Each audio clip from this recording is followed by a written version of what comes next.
BSSS Rhythm. BSSS Rhythm. BSSS Rhythm. A hearty welcome to everyone and my name is RJ स्वतंत्र शर्मा और आप सभी आए हैं BSSS Rhythm पॉडकास्ट में। और आज हमारे साथ एक बहुत ही स्पेशल गेस्ट मौजूद हैं जो कि बहुत ही ज़्यादा वंडरफुल शेफ़ हैं।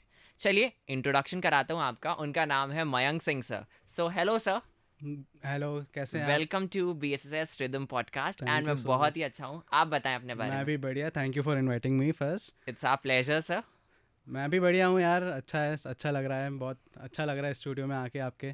Okay sir. सो सर, जैसा कि हमें पता है कि आप शेफ़ हैं। जी सर। सो सर, मैं ये जानना चाहूँगा कि बचपन से क्या वो क्रेज़ था आप में कुकिंग का? जी सर, बिल्कुल, मैं वही आपको बताना चाहूँगा। जब मैं 6 क्लास में था, हम्म। 10 साल का था ओके।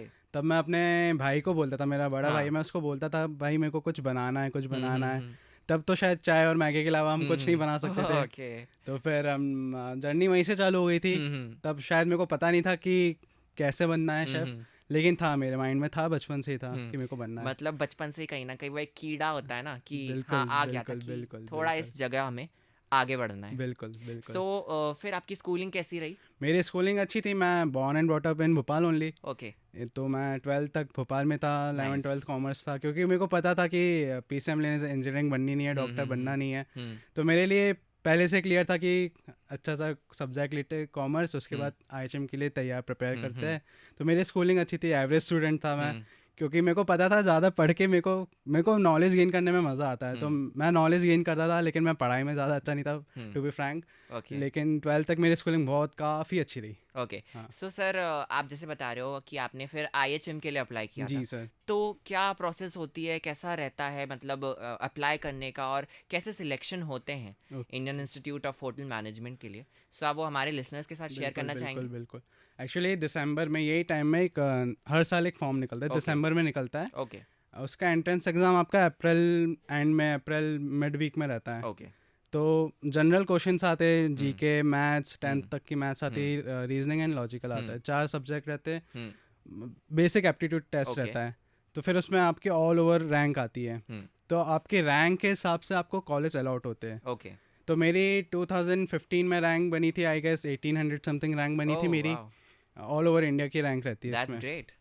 तो फिर आपको ऑप्शन रहता है कि आपको कौन सा कॉलेज चूज़ करना है। तब मेरे पास ऑप्शन था कि मैं भोपाल भी चूज़ कर सकता था, because I am born and brought up in Bhopal, तो मेरे को थोड़ा एडवांटेज मिल जाता। एग्जैक्टली। बट कहीं ना कहीं था कि मेरे को शायद बाहर निकलना है, तो मेरे फर्स्ट प्रेफरेंस था चंडीगढ़ एंड सेकंड था मेरा गोवा। बट चंडीगढ़ की रैंक नहीं गई, तो फिर मैं गोवा में, बट आई एम लकी कि मैं अपने आप को लकी मानता हूँ कि मैं गोवा जैसी जगह गया। गोवा जैसी ब्यूटीफुल प्लेस बहुत में। बहुत बहुत अच्छी जगह है, कल्चरली भी बहुत अच्छी है, ब्यूटीफुल तो है ही। मतलब एक साइड है गोवा की, उसके पीछे हट के बहुत अच्छा है गोवा, जो मतलब मेन स्ट्रीम है वो तो है ही, लेकिन उसके पीछे हट के काफ़ी अच्छा है गोवा। सो हमने सुना है कि जितनी भी हॉस्पिटैलिटी मैनेजमेंट होता है एंड जितनी भी होटल मैनेजमेंट की जो ट्रेनिंग होती है बड़ी ही स्ट्रिक्ट होती है, डिसिप्लिन होना चाहिए बहुत आपको। बहुत सो आप इस चीज़ के बारे में क्या लाइट देना चाहेंगे हम सभी को कि कैसा मतलब आपको स्केड्यूल रहता था और कितनी स्ट्रिक्टनेस रहती थी, क्या डिसिप्लिन फॉलो करना पड़ता था आप सभी को? एक्चुअली जब हम फर्स्ट डे कॉलेज गए, जी। तो वहाँ के प्रिंसिपल ने हमें बोला कि IHM life is second army life, मतलब जो Okay. जो लाइफ आर्मी वालों की रहती है लिटरली, कि we have Okay. To shave regularly, हमारे नेल्स बड़े नहीं होने चाहिए, हेयर हमारे प्रॉपर होने चाहिए, okay. Black tie, iron T shirt, iron uniform daily, we have to wash it, we have to iron it, सब खुद करना पड़ता था। हमारा कॉलेज टाइमिंग 9 to 5 रहती थी। ओके। फर्स्ट हाफ कॉलेज के टिल लंच हमारा प्रैक्टिकल क्लास रहते थे। जैसे IHM में 4 मेन डिपार्टमेंट रहते हैं, लेकिन बहुत लोग के माइंड में ये माइंड सेट है IHM मतलब सिर्फ कुकिंग। हाँ। बहुत लोग को लगता है Exactly. IHM मतलब सिर्फ आप खाना बनाने जा रहे हो, हैं। लेकिन बहुत आगे है IHM, Diversity है। बहुत ज़्यादा डाइवर्स है। सर्विस होता है, वेटर के कोर्स होता है, हाउस कीपिंग होता है, फ्रंट ऑफिस स्टाफ रहता है, बहुत रहता है आपके। तो वो आपके ऊपर डिपेंड है कि आपको किस लाइन में जाना है, जिसमें से मैं ये मानता हूँ पर्सनली कि cooking line is one of the toughest line. Exactly. बहुत ज़्यादा टफ, आपको फिजिकल मेंटल हर टाइप की आपको चाहिए। तो वो 3 साल के कॉलेज में हमने बहुत सीखा, बहुत सिखाया गया। हमारी ट्रेनिंग होती है, इंडस्ट्रियल ट्रेनिंग होती है, तो मैंने वो कोर्टयार्ड मेरिट भोपाल से की है। Wow, that's so great. हाँ, तो 6 महीने की ट्रेनिंग रहती है, तो यहाँ मेरे को काफ़ी सीखने मिला। तब यहाँ मेरे को इंटरेस्ट, तब मैं श्योर था कि हाँ मेरे को कुकिंग ही करनी है। So that's so great. And sir मैं आपसे ये चीज़ पूछना चाहूँगा कि क्या चैलेंजेस रहते हैं, जैसे कि हमें पता है कि बहुत टफ है ये जॉब शेफ़ का, क्योंकि आपको हर तरीके से आपको खाना बना के देना है, बिल्कुल, एंड बिल्कुल, टेम्परेचर भी डिफरेंट रहता है, क्योंकि बिल्कुल। हम किचन में जाते हैं तो बहुत ही गर्म टेम्परेचर रहता है, खासकर जब गर्मियों में हम काम कर रहे हैं तो वो और टफ हो जाता है चीज़ें, और सब बिल्कुल, चीज़ें हैंडल करना, आजकल प्रेजेंटेशन करना भी बहुत ही ज़रूरी हो जाता है। तो बिल्कुल। वो सब चैलेंजेस आपने कैसे फेस किया और उसको कैसे फॉरवर्ड किया सब ये चीज़? है एक्चुअली टाइम वर्सेस स्पीड का खेल है ओके। पूरा।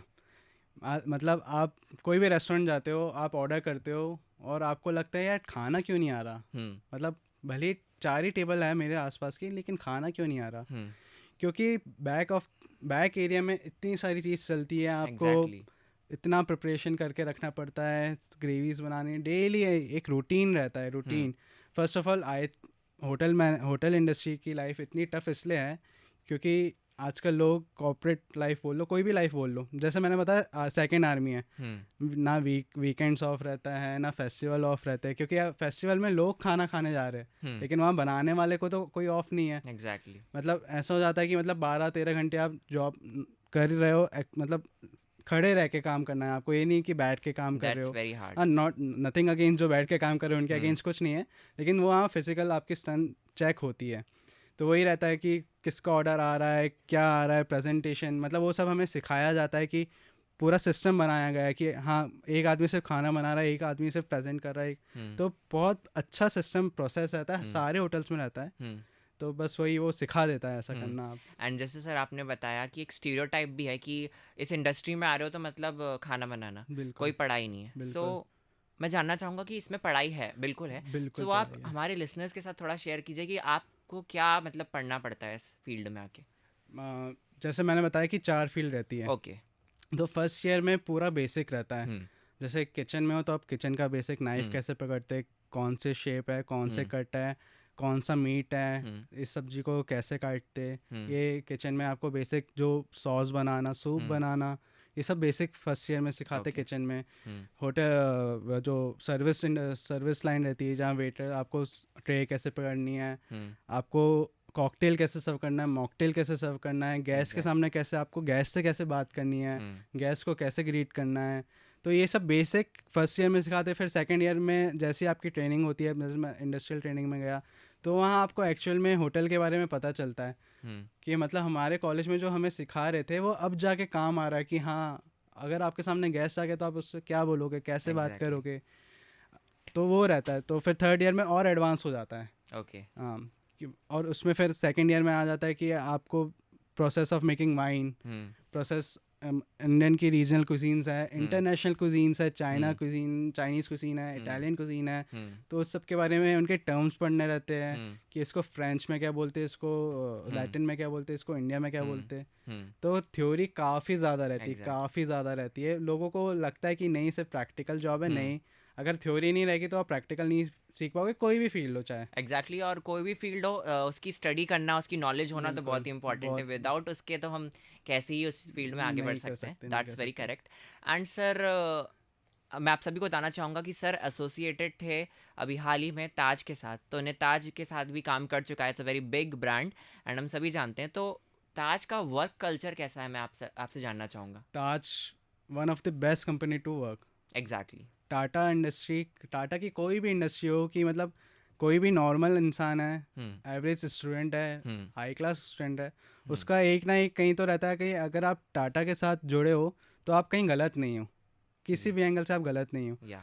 तो जैसे कि आपने बोला कि मतलब इन्वायरमेंट कैसा है, वहाँ का इन्वायरमेंट काफ़ी अच्छा रहता है। मतलब बट वही है कि आप होटल इंडस्ट्री में तो आपके बैक ऑफ द माइंड में आपको पता है कि आपको वीकेंड ऑफ नहीं मिलेंगे, तो उसके लिए हम प्रिपेयर रहते हैं। लेकिन वहाँ जाके आप काम सीखते हो प्रॉपर तरीके से, कि आपको जब पता है कि हाँ आपको अगर आपकी नाइट शिफ्ट भी है तो आप इतने बजे आ रहे हो, ये काम आपको पता है, ये आपको करने हैं। वर्क कल्चर अच्छा है, मतलब सारे शेफ्स हमारे इतने अच्छे थे, इतने अच्छे थे।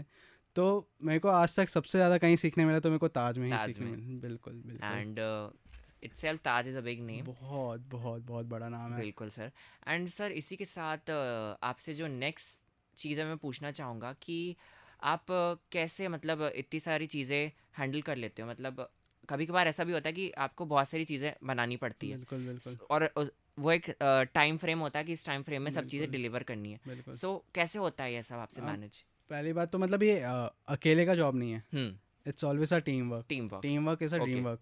हम्म। आपके साथ आपकी इतनी अच्छी टीम है हम्म। और सबका काम ये है हम्म। कि आपको सब्जी काटनी, तो एक बंदा सब्जी काट रहा है, एक बंदा हम्म। ग्रेवी बना रहा है, एक बंदा, सबका टाइम, सबका काम बटा रहता है और इतना एग्जैक्टली ऐसा बटा रहता है कि हाँ 12 बजे तक ये बनाना, तो ये बनाना है। 2 बजे से रेस्टोरेंट लाइव हो रहा है, हम्म। तो आपको 2 बजे तक सारी प्रिपरेशन करके रखनी हम्म। है। तो it's always a team hmm. Work. उसमें आप कैसे आगे बढ़ रहे हो आपके ऊपर ही है। हम्म। आपको कोई हाथ पकड़ के नहीं सिखाता। कोई भी फील्ड वर्क को आपको कोई हाथ एग्जैक्टली। पकड़ के नहीं सिखाता। आपको खुद से करना पड़ेगा। ऐसा है कि हाँ, अगर मेरे को जैसे मान लीजिए, अगर मैंने आज दाल मखनी सीखी, मैं देख रहा हूँ रोज़ कि हाँ मेरा शेफ़ दाल मखनी बना रहा है, लेकिन मैं उसको बना ही नहीं रहा, तो मेरे को आएगा नहीं। एग्जैक्टली। आप 10 बार गलत होगे, लेकिन 11वीं बार आपको आ जाएगा। तो ताज में ये फ्रीडम आपको रहती थी हम्म। कि आप कभी भी कुछ भी बना सकते हो, ऐसा हम्म। मतलब सीखने के पर्पज़ हम्म। से। तो वो बहुत ज़्यादा हेल्प मिली मेरे को। दैट्स सो तो ग्रेट। मतलब हमारा काम, जैसे मेरी मॉर्निंग शिफ्ट रहती थी, तो हम्म। 7 बजे से 5 बजे तक शिफ्ट रहती थी।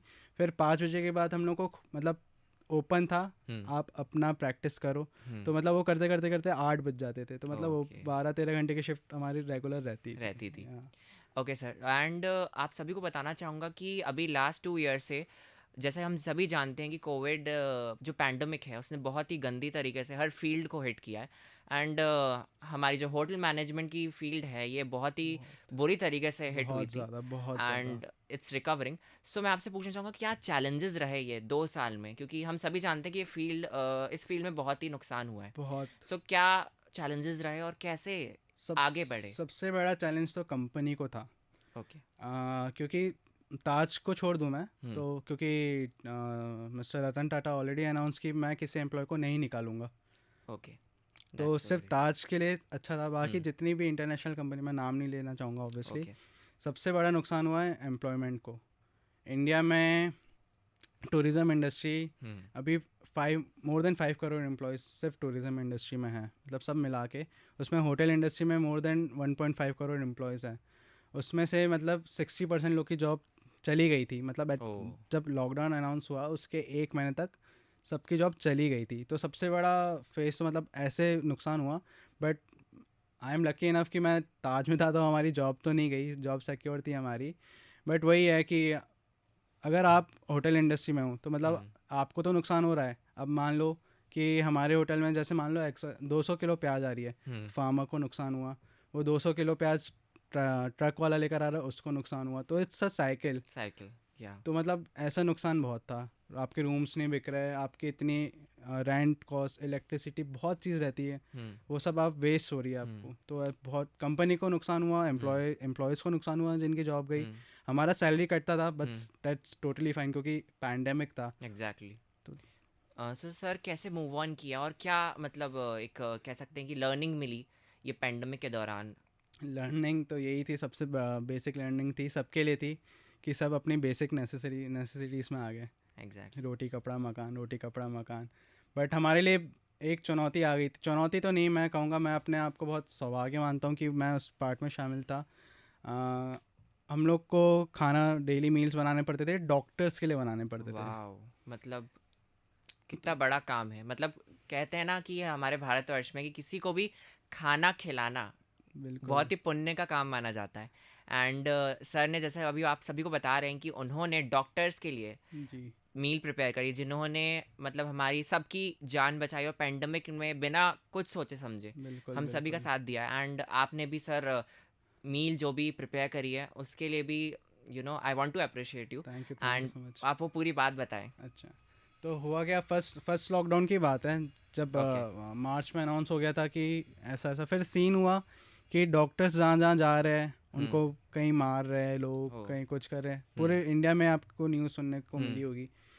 तो और हम लोग को पता था कि डॉक्टर्स 24 घंटे काम कर रहे हैं, बिल्कुल। 24 घंटे काम कर रहे हैं, वो अपने घर नहीं जा पा रहे, हम्म। क्योंकि उनको खतरा है कि हमारे घर वालों को ना हो जाए। एग्जैक्टली। तो सबसे पहले ताज ने क्या किया कि जितने, अब होटल्स तो वेकेंट थे ही हमारे, तो वहाँ डॉक्टर्स को आपको अकोमोडेशन दे दी पहले। अकोमोडेशन दे दिया। फिर उनके खाने की बात आई, तो फिर जितने जितने भी दिल्ली और मुंबई में चला ये बेसिकली, तो दिल्ली में जितने हॉस्पिटल्स है, जितने डॉक्टर्स हैं, उनके लिए मील बनाने की बात आई। तो फिर वो हमारी केटरिंग को, ताज केटरिंग को अप्रोच किया कि आप बना सकते हैं क्या। बट हमारे लिए सबसे बड़ा चैलेंज क्या था? लॉकडाउन था। ना कोई आ पा रहा था, ना कोई जा पा रहा था। तो मतलब सब बंद था, एम्प्लॉयज़ नहीं आ पा रहे थे। तो हमारे साथ सीन ये था कि हम लोग सबसे पास रहते थे। तो हम लोग को अप्रोच किया गया, उनने हमसे ऑप्शन मतलब पूछा, उनने ऑर्डर नहीं दिया कि आपको करना पड़ेगा, उनने हमसे पूछा कि आप कर सकते हैं क्या। हमारे पास ये एडवांटेज था कि हम लोग तो बैचलर लाइफ थी दिल्ली में, फैमिली के साथ नहीं थे। तो मतलब हम लोग 3 लोग साथ में रहते थे। हम लोग ने बोला क्या ही होगा, हम ज़्यादा से ज़्यादा हमें होगा, हमारे फैमिली को नहीं होगा। बाकी सब लोग अपने फैमिली के साथ रहते थे। हमने बोला बिल्कुल करेंगे, क्योंकि घर में बैठने से मतलब नहीं है। तो 1 हफ्ते के बाद वो चालू हुआ। तो वो चालू होता 2000 मील से चालू हुआ था। फिर वो इतना सक्सेस हुआ कि वो 1 हफ्ते में 10,000 मील हो गए 10,000 पर डे। पर पर day 10,000 meal per day is a big number. Per day 10,000 लोग के लिए आपको खाना बनाना है। और उसमें यह है कि आपके पास एम्प्लॉय नहीं है, आप कैसे बनाओगे। तो फिर जैसे तैसे करके हम लोग 7 लोग हुए। और फिर वो 7 लोग ने हमने थोड़ा दिखाया कि हम शायद बना सकते हैं। और फिर हमने बना के दिखाया। ओह वाह। तो फिर वो बहुत अच्छा, मेरे को मतलब one of the best thing in my life कि वो हुआ है। और मैं बहुत मतलब गॉड का बहुत थैंकफुल मैं हूँ कि मतलब उन्होंने शायद मेरे को अपॉर्चुनिटी दी है करने के लिए। और उसमें भी ये रहता था, जैसे आपको पीपीई किट के बारे में पता है। एग्जैक्टली या। तो जैसे डॉक्टर पीपीई किट करके वो जो भी कर रहे हैं, लेकिन हम लोग को भी पीपीई किट पहन के गर्मी के मौसम में किचन के अंदर हम लोग को काम करना पड़ता था। And that to preparing meal for 10,000। तो वो सबसे बेसिक चुनौती वही थी। खाना बनाना चुनौती नहीं थी, चुनौती वो थी कि आपको अंदर 14 घंटे सुबह से काम करना है, आपको सब्जी खुद काटनी है, आपको खाना खुद बनाना है, उसके बाद आपको पैक करना है। तो सबसे बड़ी चुनौती वही थी। एंड कह सकते हैं कि आपका देश के प्रति वो जो प्यार है, हाँ कह सकते हैं। एंड उसने मतलब कह सकते हैं बहुत मदद की। एंड आपका जो भाव था कि आपको बस मदद करनी थी, उसी भाव के साथ जो आपने किया उसके लिए भी हम आपको बहुत ही अप्रिशिएट करना चाहेंगे। एंड बोलना चाहेंगे थैंक यू सो मच कि आपने इतना सब किया हमारे डॉक्टर्स के लिए, जिन्होंने मतलब कितनी मेहनत करी है कोविड पैंडेमिक में। उन्होंने बहुत मेहनत की है, इनफैक्ट अभी भी करते ही है वो। एग्जैक्टली। एंड इसी के साथ मैं पूछना चाहूँगा कि आपका इस फील्ड में फेवरेट शेफ कौन सा है, जिसको देख के आप कहीं ना कहीं सोचते हैं कि रणवीर ब्रार हैंड्स डाउन। बहुत उनकी जर्नी मेरी जर्नी काफ़ी सिमिलर रही है। मतलब मैं मानता हूँ ऐसा। वो बहुत बड़े आदमी है, मैं कंपेयर नहीं करना चाहूँगा, लेकिन उनको बचपन से शौक था। वो मैं अपनी नानी दादी से सीखता था, मैं अपनी मम्मी से सीखता था। फिर उनको भी वो IHM लखनऊ से पढ़े हुए। फिर उनने he is one of the youngest executive chefs in India. मतलब उनने बहुत जल्दी तरक्की की है, उनने मेहनत की है बहुत।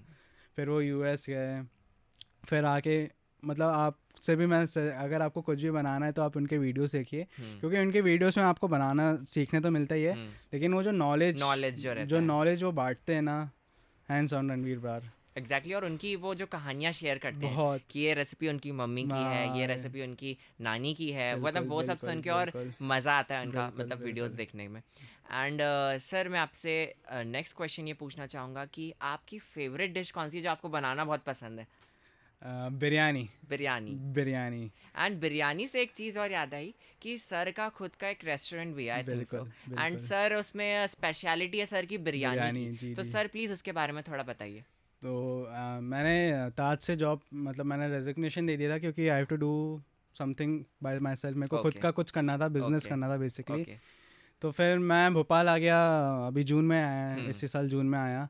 फिर मैंने सोचा कि मैं बिज़नेस करूँगा, तो मैंने अनोखी हांडी करके एक अपना क्लाउड किचन खोला है, जहाँ से डिलीवरी टेक अवे हो सकता है। तो उसमें मेरा कॉन्सेप्ट था कि मेरे को भोपाल को बिरयानी खिलाना है, ऑथेंटिक बिरयानी खिलानी है। ऑथेंटिक मतलब रीजन के हिसाब से बिरयानी है, हैदराबाद, लखनऊ, मालाबार, कैलकाटा, सब टाइप की बिरयानी है मेरे पास, सिर्फ बिरयानी का ही है। तो उसके पीछे बस फंडा ये था कि मेरे को, आजकल आपने देखा ही होगा, आप कहीं से भी ऑर्डर करते तो प्लास्टिक कितना आता है। एग्जैक्टली। और बहुत ही हार्मफुल है जो एनवायरनमेंट के लिए, बहुत ज़्यादा, मतलब सबको पता है, लेकिन उसका कुछ अल्टरनेटिव बहुत कम है। और कुछ है भी तो इट्स बहुत एक्सपेंसिव है, बहुत ज़्यादा एक्सपेंसिव है। तो हमने उसको थोड़ा मॉडिफाई किया है। तो हमारे जितनी भी पैकेजिंग है वो इको फ्रेंडली, हम लोग हांडी में सर्व करते हैं, रायता, चटनी, और एक डिज़र्ट मैं देता हूँ, वो मतलब सरप्राइज डिज़र्ट है, वो आप जब अच्छा। ऑर्डर करोगे तभी आपको पता चलेगा। ओके, दैट्स तो सस्पेंस। वो कुल्हड़ में आता है, ओके, और हम लोग प्लास्टिक कहीं से कहीं तक यूज़ नहीं करते हैं। That's so great. सुन हाँ, के बहुत अच्छा लगा कि सर मतलब इको फ्रेंडली चीज़ों को बिल्कुल प्रमोट कर रहे हैं। एंड मुझे तो अब बहुत ही मतलब मन करने लगा है बिरयानी का, तो बिल्कुल मैं तो अब बिल्कुल जल्दी ही आने वाला हूँ आपके बिल्कुल बिल्कुल यहाँ। एंड बिल्कुल सर हमारे जो BSSS रिदम से बहुत ही सारे यंगस्टर जुड़े बिल्कुल हुए हैं, बिल्कुल। सो उनको आप क्या संदेश देना चाहेंगे जिनको इस राह पे चलना है, मतलब उनको IHM में जाना है या उनको होटल मैनेजमेंट का कोर्स करना है या उनको शेफ बनना है, तो तो उसके लिए उनको क्या हम्म, मतलब क्वालिटीज़ रिक्वायर होंगी उनके लिए? उन तो सबसे मेन तो है कि आपके पास पैशन होना चाहिए। पैशन। अपने पैशन, अपने हॉबी को अपना करियर बनाओगे तो आप बहुत आगे जाओगे। ये मेरी मानना है कि ऐसा नहीं कि आप कुछ काम कर रहे हो, उसमें आपका मन नहीं लग रहा, तो फिर मतलब ही नहीं है वो चीज़। अगर आपकी जो हॉबी है उसको आप पैशन बना लो। आपके पास कुकिंग का पैशन है तो आप बिल्कुल कर सकते हो। सबसे पहले बात, आपको अपनी लाइफ में डिसिप्लिन लाना पड़ेगा। बहुत ज़्यादा डिसिप्लिन चाहिए कि आपको सुबह उठना है, आपको खुद का खाना तो बनाना है पहले, फिर कॉलेज जाना है, फिर कॉलेज में 4 घंटे प्रैक्टिकल करना है। चालू कॉलेज से ही होता है। उसके बाद भी मतलब मैं आपको एक एग्जांपल देता हूँ। जैसे 300 बच्चे एक बैच में एनरोल होते हैं हमारे यहाँ एक कॉलेज में, तो 300 में से ऑलमोस्ट 250 का यही रहता है कि मेरे को शेफ़ बनना है। वाओ। फर्स्ट ईयर में रहता है मेरे को शेफ़ बनना है, सेकेंड ईयर में वो इंडस्ट्रियल ट्रेनिंग करके आते हैं, और 250 में से सिर्फ 50 बच जाते हैं 50 बच जाते हो कि भैया हम शेफ़ नहीं बन पाएंगे क्योंकि हमारे लिए जॉब नहीं है। क्योंकि आपको वहाँ झाड़ू भी लगाना है, खुद पोछा भी लगाना है, आपको बर्तन भी धोने हैं। मतलब आप 12th क्लास तक आप इंग्लिश मीडियम स्कूल में पढ़े हो तो आप नहीं चाहोगे कि मैं बर्तन धोऊं, लेकिन वो it's a part of your job, आपको धोना पड़ेगा। And it's part of life. It's part of life. Exactly. कोई काम बड़ा छोटा नहीं होता। Exactly. ये आप पहले आप मान लो कि कोई काम बड़ा काम होता है, अगर आप वो काम नहीं करोगे तो आप आगे नहीं बना। जैसे मैं जब था तो मेरे को शुरू के 4 महीने ताज में मेरे को रेंज में ही नहीं आने दिया कि कुछ बना लूँ। 4 महीने तक उन्होंने मना कर दिया, पहले आप ये काम करो, पहले आप 100 किलो दिन के प्याज काटो, पहले आप 100 किलो दिन के आलू छीलो। तब जाके इतना सब करके उनने जब 4 महीने बाद बोला चल ठीक है अब तो पानी उबाल सकता है, तो ये हुआ। तो आप बैक ऑफ द माइंड बना लो कि इट्स अ टफ जॉब, लेकिन अगर आपको करना है, आपको मज़ा आ रहा है, तो फिर उसके आगे तो कुछ है ही नहीं। फिर उसके आगे आप 14 घंटे 21 घंटे 24 घंटे काम करा लो, कभी आप थकने वाले ही नहीं हो। बात तो बिल्कुल सही है सर। अगर हमारा पैशन है उस चीज़ में तो हमें कोई भी प्रॉब्लम नहीं होगी, चाहे कितना भी टाइम फ्रेम में हमें काम करना हो तो। बिल्कुल बिल्कुल। एंड सर आपसे अब मैं पूछना चाहूँगा ये कि BSSS रिदम स्टूडियो आके आपको कैसा लग रहा है? बहुत बहुत अमेजिंग फीलिंग है। मतलब मेरे लाइफ में ऐसा कुछ पहली बार मैंने देखा है। इट्स काफ़ी बहुत अच्छा स्टूडियो है, स्वतंत्र है मेरे साथ, बहुत अच्छा है। मैंने इससे रिकॉर्डिंग से पहले भी इनसे बात की, बहुत अच्छे स्वतंत्र मैम से बात की, मंजू मैम से बात की, बहुत बहुत अच्छा लगा मेरे को। मतलब मेरे लाइफ की one of the best opportunity है। मैंने सोचा कि मेरे को जाना चाहिए, तो फिर मैं बस अपने दिल की बात यहाँ कहने आ गया। And we are so glad sir कि आप यहाँ आए और आपने अपनी बात रखी और युवाओं को मोटिवेट भी किया एंड बताया अपनी फील्ड के बारे में सभी को। And for that I want to thank you so much. Thank you so much, thank you so much. And इसी के साथ अब वक्त आ चला है इस सेगमेंट को क्लोज करने का। And thank you so much for listening and watching our BSSS Rhythm podcast. And also I would like to thank our guest, Mayank Singh sir, for joining us. Thank you for inviting and me. So signing off, this is RJ Swatantra Sharma. सुनते रहिए BSSS Rhythm podcast. Thank you so much. BSSS Rhythm. BSSS Rhythm. BSSS